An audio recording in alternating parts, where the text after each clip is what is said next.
Hukumnya kotoran kucing, air kencing kucing dan pipis kucing dan kotorannya. Karena ada sementara yang menyebutkan itu hukumnya suci. Saya belum menemukan siapa yang menyebutkan itu suci. Karena hadis-hadis yang menyebutkan tentang kucing tidak menyebutkan kotorannya yang suci, bukan pipisnya, tapi air liurnya.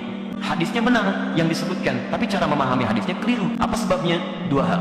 Pertama, hadisnya tidak dibaca dengan ilmu hadisnya. Dalam ilmu hadis ketika akan membaca hadis, selain melihat bahasa hadis, juga melihat asbabul wurudnya. Sebab kenapa hadis itu muncul. Antum lacak lagi tentang hadis kucing itu yang sekarang marak dibincangkan. Itu ada di Abu Dawud nomor hadis 75, di An-Nasai nomor hadis 68, di At-Tirmidzi nomor hadis 92. Ketika disebutkan seluruhnya, itu merujuk pada sahabat Qatadah radhiyallahu taala anhu. Gimana kisahnya? Kisahnya ketika beliau berkunjung ke rumah anaknya, kemudian akan berwudu, menantunya melihat akan berwudu, air yang digunakan dijilat oleh kucing sebelumnya. Begitu dijilat, tetap air wudu itu digunakan oleh beliau. Menantunya bengong. Kata beliau, kenapa engkau bengong seperti itu? Maka dijelaskan oleh beliau, keluarlah kalimat itu, innaha laysat binajasin wa hiya minat tawafina alaikum. Saya pernah mendengar Rasulullah SAW pernah bersabda, air liur kucing itu tidak najis. Yang disebut air liurnya, bukan kotorannya. Itu tidak najis, karena kucing itu hewan-hewan yang sering hadir di sekitaran kita. Baik, dari mana tahu itu menunjuk pada air liur? Baca hadis 76-nya di riwayat Abu Dawud. Ya, di situ ada riwayat dari Sayyidah Aisyah radhiyallahu taala anha menyebutkan, karena Rasulullah SAW di riwayatnya itu Rasulullah SAW, saya pernah melihat Rasulullah SAW ya tawaddu bifadlih. Beliau pernah berwudu menggunakan air yang pernah dijilat oleh kucing.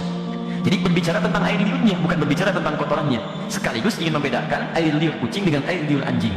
Kalau air liur kucing menjilat bijana atau menyentuh bijana, maka tidak perlu dibasuh karena suci nilainya. Boleh antum gunakan airnya. Tapi kalau anjing yang menjilatnya, maka baru dibasuh dengan 7 basuhan, salah satu menggunakan tanah. Itu maksudnya. Dan semua mazhab di sini sepakat.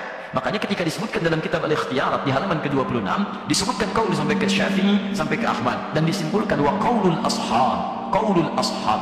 Dan pendapat para sahabat terkait dengan masalah ini, maksudnya para sahabat mazhab dari Asy-Syafi'i, dari Ahmad, mereka menyimpulkan. Lihat kalimatnya, wa qaulul ashabi. Dan kesimpulan dari pendapat sahabat-sahabat mazhab menyimpulkan, al-hurratu wa ma dunaha minal khilqati tahirun. Air liur kucing itu, ini pembahasan tentang air liur. Makanya tafsirannya disebutkan su'rul hurrah, air liur kucing itu atau hewan yang lebih kecil daripadanya, ketika menjilat apapun maka dinilai suci. Kapan tiba-tiba muncul keterangan jadi maaf air pipis kucing?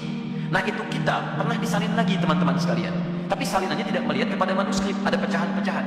Ketika disalin itulah muncul versi kitab berubah dari kata qaul jadi baul, baulul hurrah. Asalnya qaulul ashab fil hurrati, qaulul ashabnya hilang jadi baulul hurrah.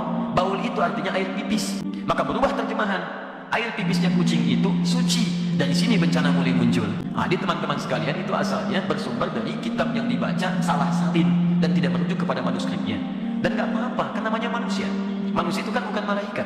Kalau malaikat itu tidak kenal salah, lawannya setan. Setan tidak kenal benar. Malaikat disebutkan 88 kali di Quran, setan 88 kali di Quran. Ya, saya bukan malaikat. Jadi kalau saya salah, wajar. Artinya saya manusia. Antum bukan setan. Ya, jadi kalau antum maaf ya ada pernah berbuat salah, wajar, karena setan tidak pernah kenal benar.